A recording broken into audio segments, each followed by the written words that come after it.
الرحيم الحمد لله والصلاة والسلام على رسول الله نبينا محمد وعلى آله وأصحابه أجمعين mbokku jullit yi asalaamaaleykum wa rahmatullahi wa barakaatu.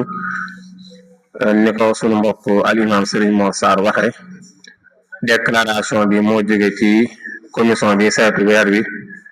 te nekk ci biir coordination des musulmans du Sénégal tey ci àllarba tombe ñaar fukki fan ak juróom-ñeent ci weeru koor dëppook fukki fan ak juróom-ñett ci weeru mars 2026. séentu nañu weer wi ci biir Sénégal waaye gëstu nañ ko tam ci bitim réew waaye xabaar yi nga xam ni moo ci rot moo di ni weer wi feeñul tey kon suba ci alxames bi lañuy mottali fanweereelu fan ci weeru koor gi gannaaw ëllëg aljuma mooy bis bu njëkk ci weeru shawal muy weeru koor dëppook ñaar fukki fan ci weeru mars ñu ngi ñaanal jul ñëpp yàlla defal nu jàmmi àdduna jàmmi àllaaxira